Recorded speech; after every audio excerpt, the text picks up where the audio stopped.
I have spent much of my time on YouTube the past handful of years analyzing the very best players in Haikyuu, from tackling the ideas behind all of the top 5 aces in the story, to discussing the best setters and even the star tiny giants. But for every Ushijima and Atsumu, there are dozens of players who barely see the court. That is where I want to turn my focus, to those who fight for only a few moments on the court, Haikyuu's bench players. A stigma comes with being a bench player. Amidst conditioning to feel pity for those who occupy the role, we inevitably limit their potential importance. In reality, great bench players take up a heavy mantle. They are asked to put the same level of work and training as star players while getting very little playing time, and when the time does come for them to step onto the court, it's usually in less than optimal circumstances. Players are forced into action because of an injury, and now they're asked to play at the same level as a starter who had a rhythm when they don't. It's a daunting place to be. Players who get no spotlight but must show up every day to help their team. Today, I want to dive into the core of Karasuno's bench with their trio of second years, Ennoshita, Narita,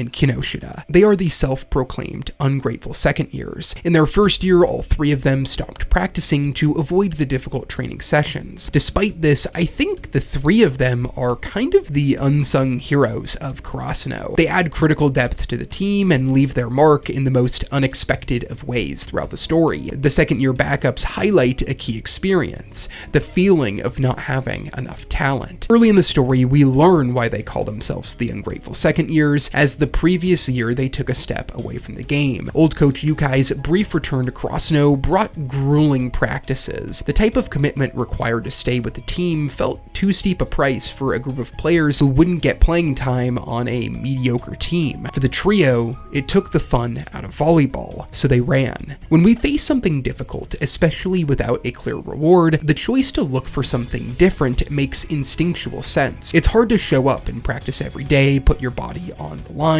through tedious and challenging drills, with the end result being you watching the real action from afar. Their goal isn't to be all Japan, but just getting a few valuable minutes for their team. And in the end, why would you put yourself through hellish training for something like that? However, in the weeks without volleyball, something odd happens to each of them. They start to miss practice. They miss the smell of the court, the feeling of making a good play, and more importantly, having a purpose. Thankfully, we're not defined by our first instinct, and so the 3 of them decide to return to the team, and when they do so, they learn that Yukai is back in the hospital. From this point on, they become model teammates, doing everything they can to help Karasuno in practice. Sport doesn't always come down to being the best, but can instead provide a clear goal for those who participate. And it's that goal that leads to this trio's unique commentary on what it means to be a bench player and the ways they can impact the game uniquely. Each member of the trio explores a unique part of what it means to be a bench player. For Ennoshita, it is how to lead without starting. Narita, how to face a greater challenge head on, and Kinoshita, the importance of diligent practice. Out of all of the second year bench players, Ennoshita gets the most development over the course of Haikyuu. Karasuno's go-to outside hitter off the bench, Ennoshita manages to fill the role of secondary chaperone for Karasuno. His level-headedness off the court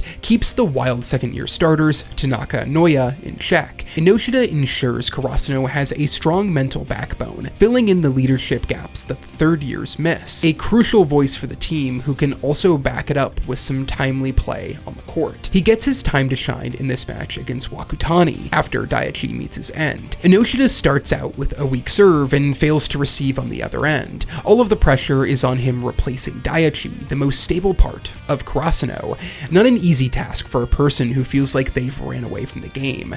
This kind of pressure will be felt by all players who are asked to step into someone's shoes, not just when kids age out of high school sports, but you feel it when you start a new job and the previous employee was beloved, or you step into a new field for the first time. It's hard to replicate what has come before. Thankfully, Ennoshita has the right temperament for it, and so he embraces the challenge head on. When you leave something and come back to it down the road, you have a different kind of clarity. It's not that Ennoshita doesn't get nervous or isn't self-critical, but that he doesn't take his chance for granted. It's a huge moment for him to be on the court after thinking about walking away. It's this kind of perspective that adds a huge amount of value to the team. He's able to lift up his teammates when they need it the most, and because of that outlook, those on Karasuno Karasuno value his advice. You don't need to be a star or excel at the very highest level to have the loudest voice in the room. Sometimes the person who is meant to lead does so from the bench. That is exactly the case with Ennoshita. Star players are not the only ones who have valuable insights, and Ennoshita captures this really unique part of what it means to be a bench player. He ran away and faced that and came back. In doing so, a lot of the players who have more natural talent than him, or maybe better physical gifts, really look up to Ennoshita's perseverance, making him invaluable to the team. Ennoshita's growth from a runaway to leader of Karasuno is on full display during this match. Yamaguchi is put into the game and freezes up in front of the ball. Ennoshita saves the day, and then afterwards steps in front of Coach Yukai before he can rant. Ennoshita has lived with the fear of trying and the difficulty of meeting the moment. He knows better than anyone how terrible it feels to run away from something, the guilt that comes when you know you're not giving your all. Ennoshita comes back to the team with an important clarity, a player who strengthens the team because he knows what it's like to step away from the game. Leadership can come from the most unusual of places. For Ennoshita, it's after he leaves the sport behind that he understands how much it means to him. Ennoshita's character being a perfect example of how just trying is enough to get value out of sport. Out of the 3 second years, Narita gets by far the least exploration. Ennoshita is the vocal leader for the bench group, and Kinoshita gets a lot of exploration leading up to nationals. Narita is instead in the background for the majority of the series, with his moment to shine in the Shiratorizawa match. After Suki gets hurt, Narita subs into the game. Narita, with very little experience playing in high-pressure matches, finds himself in the most critical situation you could be, across the net from the most dominant hitter in the prefecture,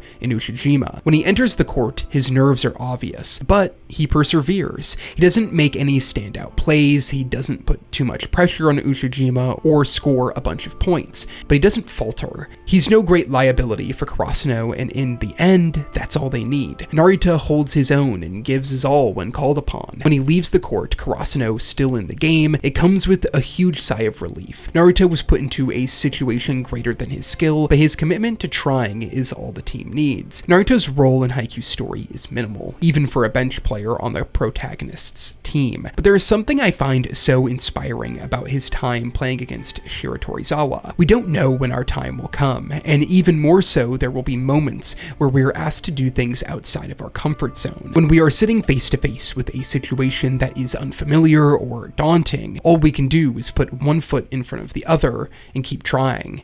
Kinoshita's impact on Karasuno plays out very differently from his peers. Kinoshita never gets a big spell of playing time at any point in his second year on the team. He isn't as skilled as the other two, and Karasuno never deal with so many injuries that they require that many bench players. So, to try and carve out a path on the court, Kinoshita develops a jump float to get him some chances as the secondary pinch server. When you're the backup for an already hyper-specialized role on the court, you aren't going to see many chances to leave your mark. Even so, Kinoshita wants to have his moment to be a hero in the same way his peers did in the qualifying tournament, and his chance comes against Inarizaki, a moment for a runaway to be seen as a hero, and his serve is quickly dealt with as Kinoshita's shining moment slips from his hands in the blink of an eye. That is until Noya needs his help with an overhand receive.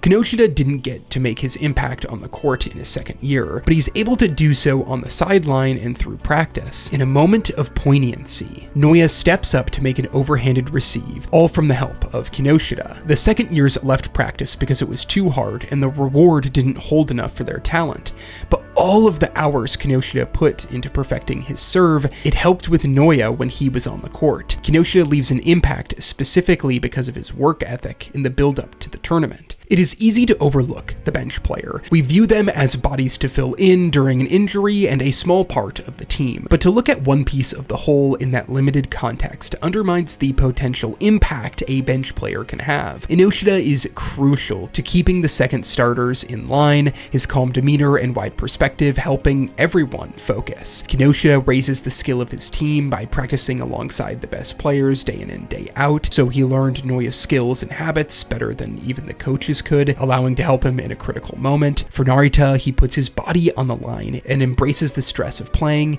in a final against the prefecture favorites. It can be easy to run away when things get difficult, that you would rather do what's easy instead of what's fun. That is the initial path that the second years took. They were not defined by it, and instead embraced working hard and finding the limits of their skill, and it helped them lay a solid foundation for Karasuno's team, showing off the true value of a bench player. We so often look down on bench players or think they have the easiest job in the world. Ennoshita shows us how difficult it can be to keep pressing forward, the guilt that comes when you give up. No matter how good you are, there is value in putting in effort, showing up day in and day out. The goal of improving is how all of us can derive value from sports and life. Once we do so, even as just a bench player, your impact on the team's success will be profound. Thank you for watching the video. I hope you enjoyed it. Months ago, I got a comment to make an Ennoshita video, so it was fun to finally talk about his character and the other second-year runaways. I want to give a huge shout out to all of my patrons and YouTube members. They are crucial for helping this channel continue running, and I can't thank them enough.